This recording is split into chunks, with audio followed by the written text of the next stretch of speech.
NPR on Friday, a program called On the Media. Their host is Brooke Gladstone, and she's speaking with a political reporter from WNYC. That'd be the PBS station in New York. His name is Matt Katz, about the presidential race. And they're talking about Trump and his decision to skip the debate. If the Beltway pundits were shocked at the audacity of Trump's debate snub, commentators outside the mainstream saw it coming a mile away. Talk radio guru Rush Limbaugh. He controls the media when he's not on it. He controls the media when he is on it. He controls the media when he's asleep. Nobody else has been able to do anything like this short of the Kennedys. And they're pikers compared to the way Trump is doing this. To any of you who may have heard rumors of talk radio's decline, all I can say is not this primary season. This truly is conservative talk radio's election. That's NPR. The El Rushbo soundbites on NPR. Same program, same host, Brooke Gladstone, talking to Matt Katz, the reporter.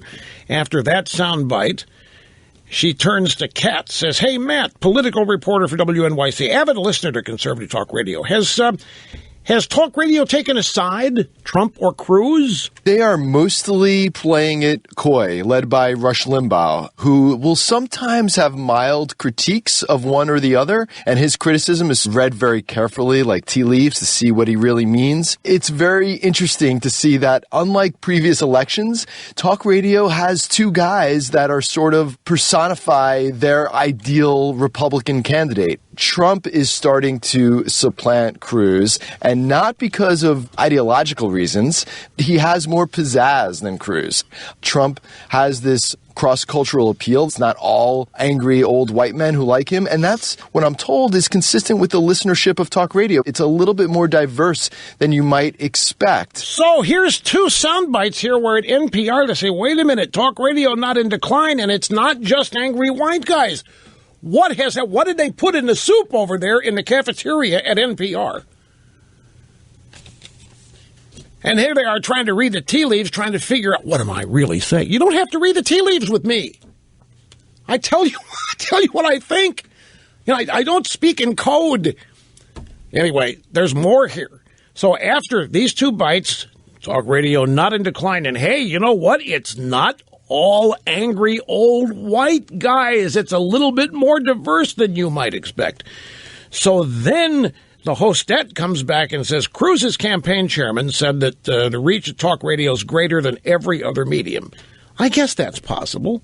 Radio signals blanket the country even more thoroughly than TV signals, but doesn't have greater influence than TV. Now, this is a fascinating question. The whole notion of radio signals blanket more than TV. You ever heard of cable?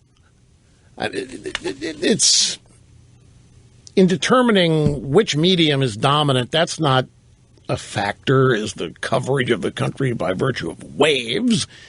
It's content. It has always been content, and it's always going to be content.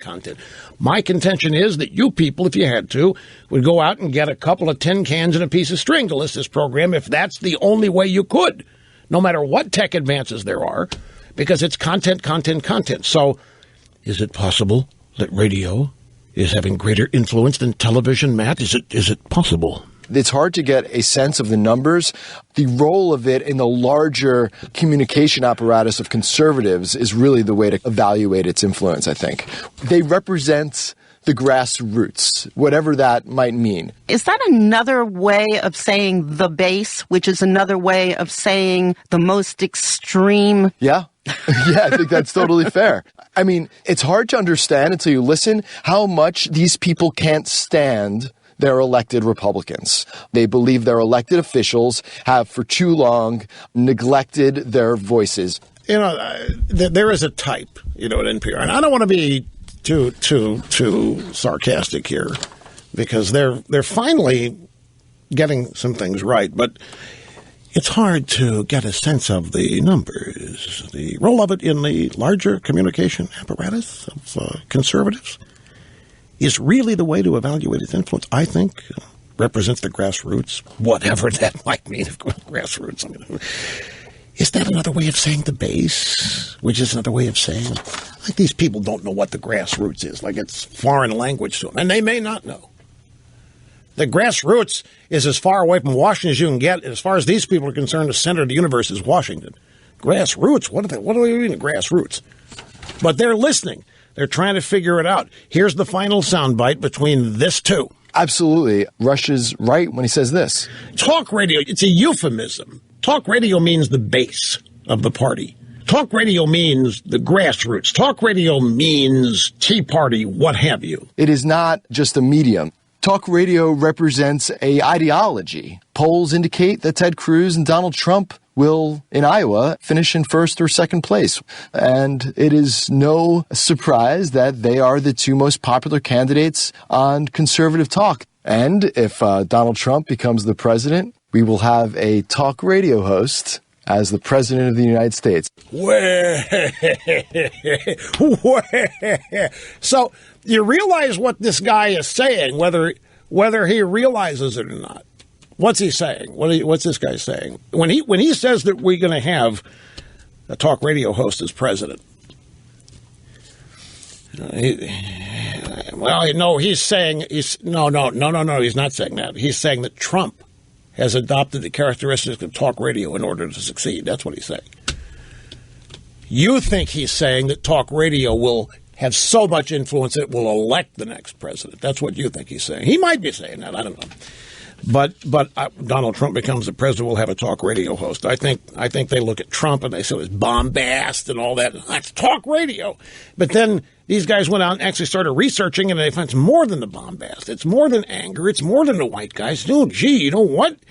This is really big. It's much bigger than we thought. Oh, wow. This is NPR.